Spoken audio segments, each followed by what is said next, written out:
Hello everyone, my name is Abby Douglas and I am a registered dietitian with Synergy Health and Wellness, and today I am coming to you from my home kitchen in beautiful Bend, Oregon.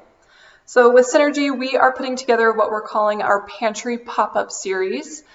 Since we are amidst the COVID-19 pandemic and our stay-at-home order, we all have a little bit more time at home, at least those of us who can be at home. So today I am going to focus on some tips and tricks for helping fresh produce and other foods last longer in your pantry and your fridge. So because of everything happening right now, grocery shopping and life is looking quite different. So personally, I'm grocery shopping for 2 weeks at a time, where I'm used to only grocery shopping for 1 week at a time. So I just did my Fred Meyer click list pickup order, got my food just a couple days ago. So I have a surplus of fresh produce here that I need to prep and kind of get ready to use in recipes the next couple of weeks. And doing some of these things that I'm going to talk about can really help reduce your food waste and save money as well. So to get us started, let's talk about a couple fruits first. So real quick, grapes. So when you buy grapes and they come in the big plastic packaging, take them out of the package, wash them really well. Grapes tend to be a little bit dirty. And then what I like to do is take some kitchen shears here or some scissors and actually cut them into little individual bundles and just pop this in your fridge so it makes for super easy snacking. You can also freeze grapes, makes like little grape popsicles. And then some pretty common fruits, citrus and even apples. Some people, it's kind of counter or fridge, which one's better? Personally, I prefer to keep them in my fridge. I find that they last a little bit longer that way, especially apples. But citrus, jury's kind of out on that one. Really, whatever you prefer, totally fine.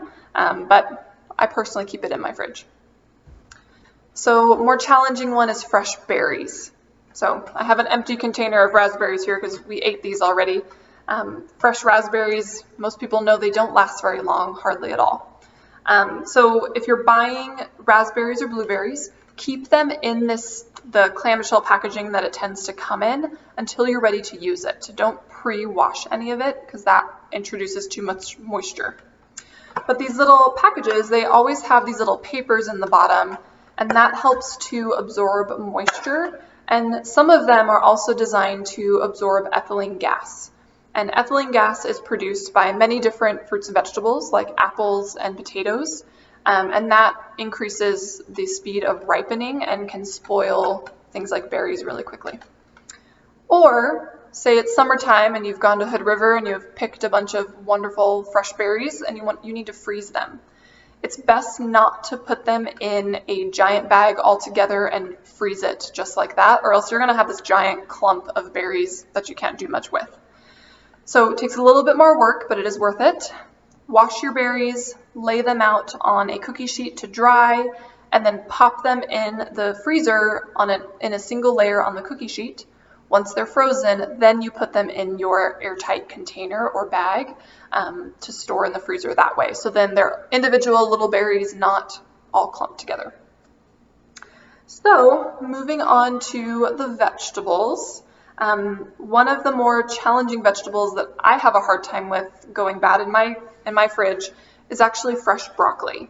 When I made the switch over to using reusable produce bags, I found that broccoli does not last long, hardly at all. So what I actually have started doing, I keep a couple of these plastic bags handy and just store the broccoli in it as you normally would. But don't seal it up, don't tie it up. Broccoli does best when it can breathe a little bit. So I will just store this open in my crisper drawer. But broccoli you really do have to use pretty quickly. So if anyone has any good tips for broccoli, let me know because I haven't quite figured that one out yet myself. One that does work really, really well is with celery. So there's only 2 people in my household, so going through this much celery takes us quite a long time. So what I like to do, chop off the root end, and then actually wrap it in foil, and this works beautifully. This is a tip I learned from my mom. Thanks, Joni.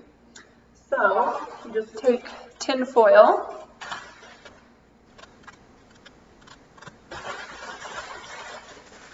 wrap it up and make sure that all the ends are nice and sealed, and then just store this in your crisper drawer in your fridge, and your celery will last for weeks like this. But make sure it's not wet. You don't really want to pre-wash it. It does better when it's dry. So this works great for celery. And what about things like onions, potatoes, and other vegetables that really shouldn't go in your fridge? So there's a couple different groups of vegetables that shouldn't go in your fridge. Specifically, tomatoes.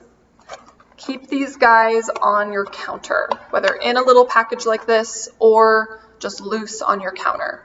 But if you find that they're starting to go bad a little too quickly, then you can pop them in the fridge, but their texture and flavor changes a little bit in the fridge. Avocados. These guys, most of us know, keep them on your counter to help ripen them. But once they are ripe, like this one here is about perfect, we're going to use this tonight. If I wasn't going to use this guy, I would pop it in the fridge, and that halts the ripening a little bit. But how do you know when an avocado is ripe? So you really just want to kind of gently feel it, and it should feel just a little soft. It should have a little bit of give. But, this is one of my major pet peeves, don't pop off that little stem. So all you folks that I see in the grocery store popping off that stem, you're ruining these guys. So the reason that happens is it kind of creates a little hole in the avocado to let air in. And we all know what happens when air gets on avocados for a long time, they turn brown. So if you've cut an avocado and it has all that brown veining throughout it, it's probably because someone popped off that stem. So I'm looking at you, stop doing that. Onions and potatoes. These also should not be stored in the fridge. Keep them in a cool, dark place. I keep some potatoes in my pantry back there, just in a little basket. Or if you buy them in bulk and you have a lot, this time of year is a perfect time of year to actually keep them out in your garage, as long as it's not hot out there or getting freezing, like below freezing in your garage.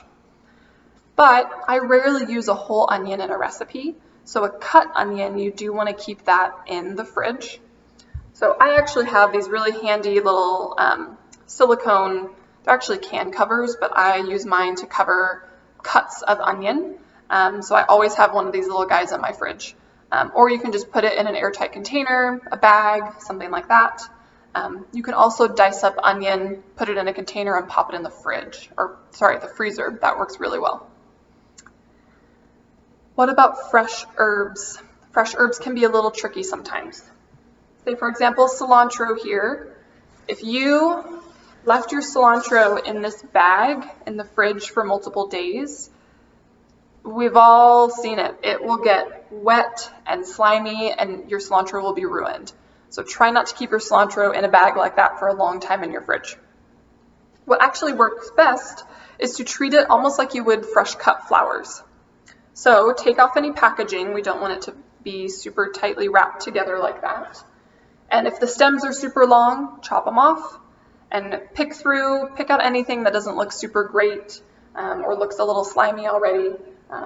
This isn't the best bunch of cilantro, unfortunately, but that's okay.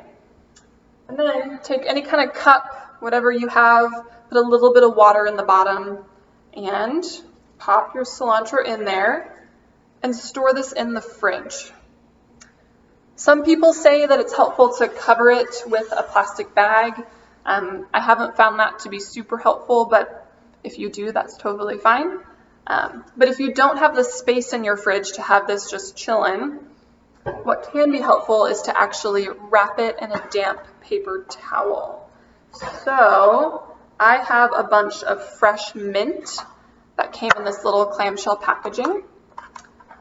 So if you just take a damp paper towel and wrap it up loosely, not super tight, just like that, and then just put it right back into this packaging. As long as it doesn't squash it too much. So then this mint is going to stay fresh until I use it next week. But check on it, make sure the paper towel isn't getting super dry, and that's really helpful. And that same tip with the damp paper towel is perfect with extra hardy greens. So I have some kale here. I used half of it in a stew that I made last night, but I'm not going to use the rest of this half probably until next week. So same kind of thing, a damp paper towel or tea towel, wrap up the kale, and I put mine in a reusable produce bag like this, and then store it in the fridge just like that. This also works for things like romaine and spinach, but those ones don't keep quite as long as the kale or Swiss chard, something like that. So if you do have a bunch of fresh romaine or spinach, it's actually better to prep it. So wash it.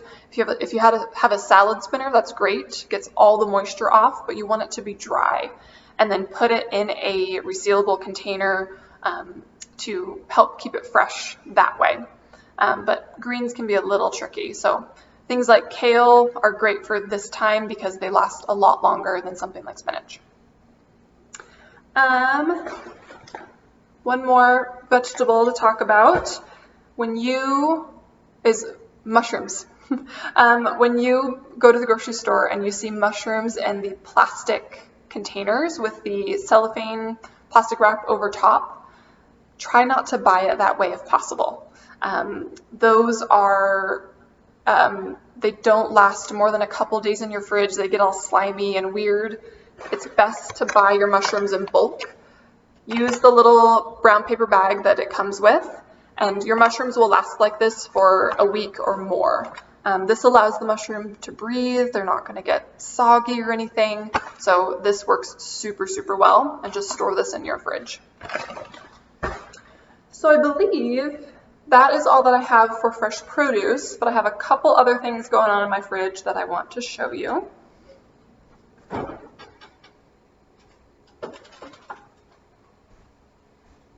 So tomato paste. I have not been able to find the little cans of tomato paste like I normally do. I've had to buy these bigger cans of it. And who actually uses a full can of tomato paste like this? Not me. It's only 2 of us. We don't have a big family. So I will use what I need. And then I have my little silicone covers to cover the can. But you have to date it. So I opened this on March 29th. And now it's been a couple days, so it's time to do something with the extra tomato paste in this can. So one of my favorite tips is to actually put it in a zippered bag and squeeze out all the air. You see I've got all the air out of there. Label it and date it. I still need to do that. Tomato paste with today's date. Pop this in the freezer. And then you can kind of break off however much you need for a recipe, if a recipe just calls for a tablespoon or 2. Or you can use this whole thing if you need for some pasta sauce or something. So love this tip, super helpful.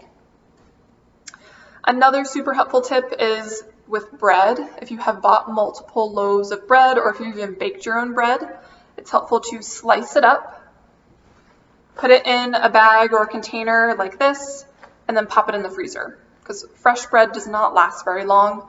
And if you've popped it in the freezer like this, then you can just pull out slice by slice as you need it, and that's been super helpful for me. We are out of bread, so I'm due to make a little bit more, so that'll be in our freezer probably tomorrow once I get it made. And I think my last tip is one of my favorites. So in my freezer, I've been doing a little bit more baking because I'm home and I have a little bit more time. But it's only 2 of us in our household, and I'm the one who's going to eat the majority of the baked goods, and I can't eat 24 cookies in a couple days because they don't last very long.